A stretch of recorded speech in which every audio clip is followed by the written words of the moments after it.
함께 성경 말씀을 읽어봐요. 준비, 시작. 여러분은 하나님의 성전이며 하나님의 성령이 여러분 안에 거하신다는 것을 알지 못합니까? 고린도전서 3장 16절 말씀. 여기는 고린도 교회예요. 고린도 교회에 매우 시끄럽게 말다툼하는 소리가 들려요. 우리 고린도 교회가 세워질 수 있었던 것은 바울 선생님 덕분이라고요. 우리는 바울 선생님 말씀만 따를 거예요. 무슨 소리? 아볼로 선생님은 바울보다 말솜씨도 뛰어나고 잘생기셨고 말씀을 잘 가르치신다고요. 바울 선생님은 대머리에 말도 제대로 못하고 베드로 사도처럼 직접 예수님과 만나본 적도 없는데 어떻게 진정한 사도라고 할 수 있겠어요? 베드로 사도는 3년 동안 예수님 곁에서 말씀도 듣고 함께 생활하셨는데 그 정도는 돼야 진정한 사도 아닌가요?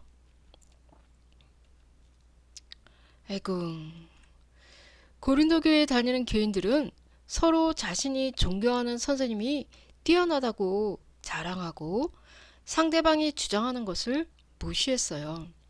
그런데 도대체 고린도 교회에 왜 이런 일이 생긴 걸까요?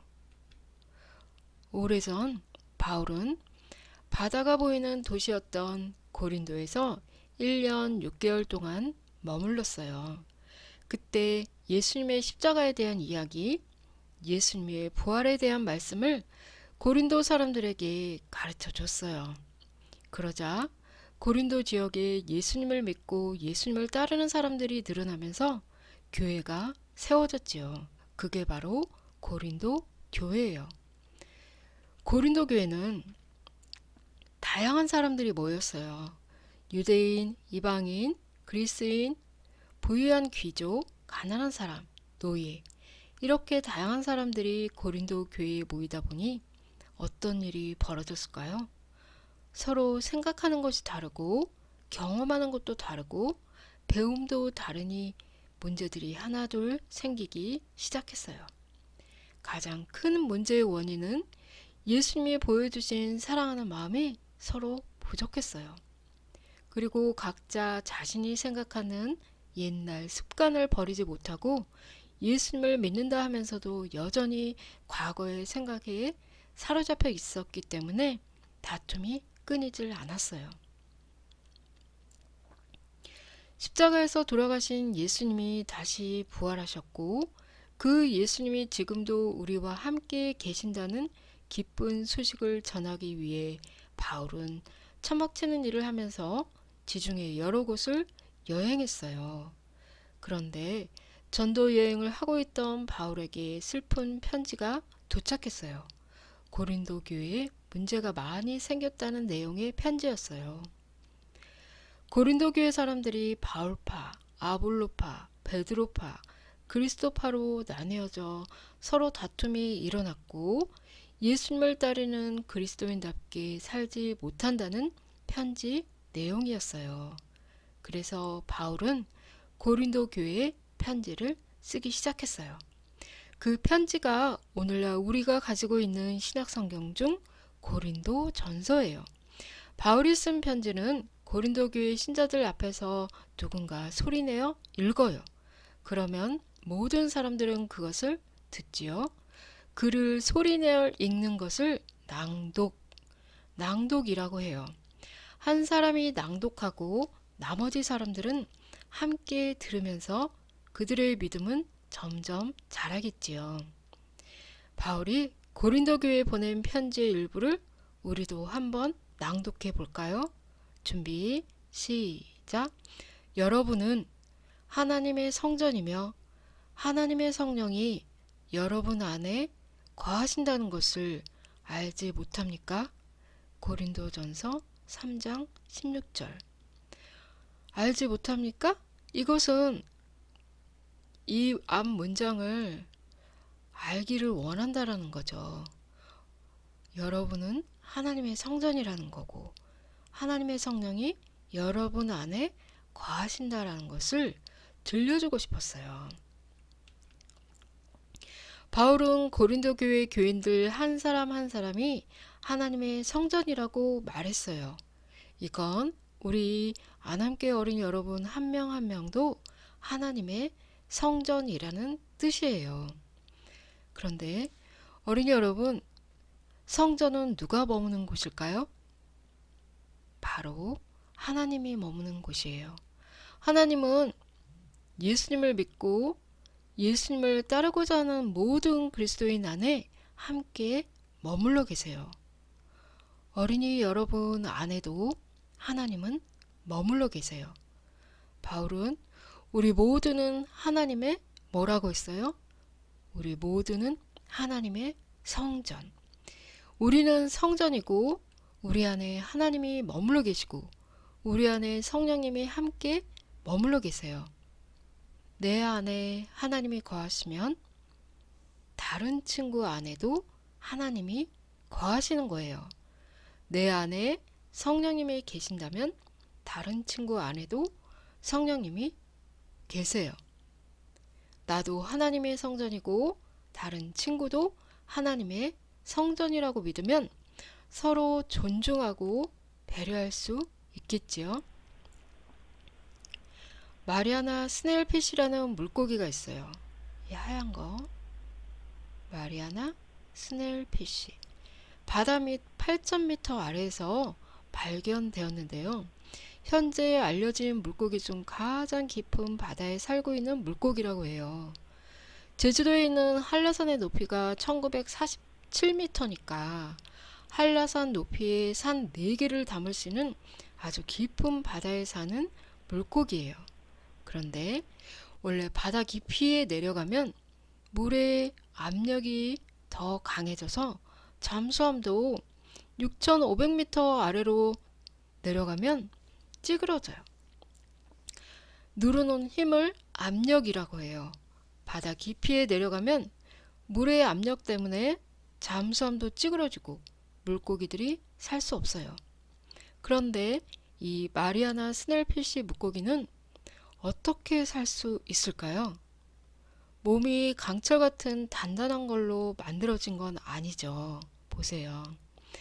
여기 보듯이 몸은 부드럽고 투명하고 얇은 몸이에요. 바다 밑에서 물의 압력이 몸을 누를 때 이 물고기는 두개골이 비어있기 때문에 그 물의 압력을 조절하고 살 수 있다고 해요. 자신을 위협하는 물의 힘을 이겨내기 위해 겉을 강하고 단단하게 만든 것이 아니라 그냥 두개골을 비워서 그곳에 수압을 이길 수 있는 힘을 만든 거예요. 고린도 교회 사람들은 속을 채우기보다 겉모습을 중요하게 생각하고 서로 비교하면서 비난하는 사람들이었어요.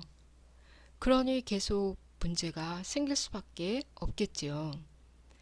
그런 고린도 교회 사람들에게 바울은 너희 안에 하나님이 머물고 있다는 것을 기억하라고 해요. 우리 안에 하나님이 계시다는 것을 기억하면 우리는 하나님이 머물고 있는 소중한 나를 다른 사람들과 비교하지 않아요. 자기 자신을 다른 사람들과 비교하기 시작하면 행복 끝, 불행 시작이에요. 그리고 그런 비교하는 마음은 하나님이 소중히 여기는 나를 소중하게 대하는 마음이 아니에요. 하나님은 어린이 여러분 한 사람 한 사람을 있는 모습 그대로 사랑하세요.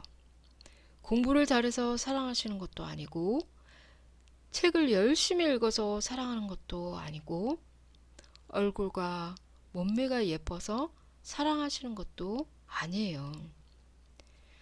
사람은 외모를 보거니와 나 여호와는 중심을 보느니라. 사무엘상 16장 7절 말씀이에요. 하나님은 절대 우리의 겉모습을 보고 차별하지 않으시는 분이세요. 우리의 중심, 우리의 마음을 읽으시는 하나님은 우리의 마음에 하나님이 머물며 어린이 여러분과 함께하고 싶어 하시는 하나님이세요. 내 모습 이대로 나를 사랑하시는 하나님이세요. 어린이 여러분의 실수조차도 사랑의 눈으로 귀엽게 바라봐 주시는 분이 바로 우리 하나님이세요. 자꾸 다른 친구들과 나를 비교하지 마시길 바래요. 그러면 마음이 더 힘들어지고 초라해져요. 만일 비교하고 싶으면 어제의 나와 오늘의 나를 비교해 보세요. 그러면 우리는 조금씩 예수님의 모습을 닮아갈 수 있을 거예요. 어린이 여러분의 가슴에 오른쪽 손을 올리고 가만히 눈을 감아 보세요. 조용히 침묵. 여러분 안에 거하시는 하나님을 느껴보세요. 어린이 여러분 안에 거하시는 성령님을 조용히 느껴보세요. 그리고 전도사님 말을 따라해 보세요. 우리는 하나님의 성전입니다. 우리 안에 함께 머물고 계신 사랑의 하나님, 우리를 통하여 하나님의 뜻이 이루어지길 기도합니다. 아멘. 온라인 헌금은 농협 안암교회로 보내실 수 있어요. 어디를 가든 방역수칙 잘 지키고 개인위생 철저히 하는 어린이 여러분이 되길 바라요. 다 함께 읽어볼게요. 우리는 예수 그리스도 품 안에 있는 그리스도인입니다. 한 번 더.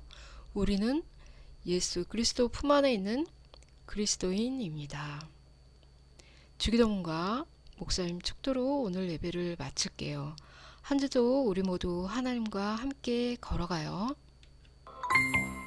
하늘에 계신 우리 아버지여, 이름이 거룩히 여김을 받으시오며 나라가 임하시오며 뜻이 하늘에서 이루어진 것 같이 땅에서도 이루어지이다. 오늘 우리에게 일용할 양식을 주시옵고 우리가 우리에게 죄 지은 자를 사하여 준 것 같이 우리 죄를 사하여 주시옵고 우리를 시험에 들게 하지 마시옵고 다만 악에서 구하시옵소서.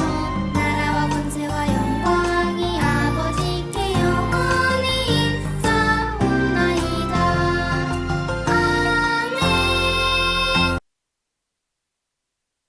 우리 주 예수님의 은혜와 하나님의 사랑과 성령님의 교통하심이 안암교회 어린이들과 어린이들 가정 위에 그리고 전도사님들과 선생님들 위에 함께 하시길 축원하옵나이다. 아멘.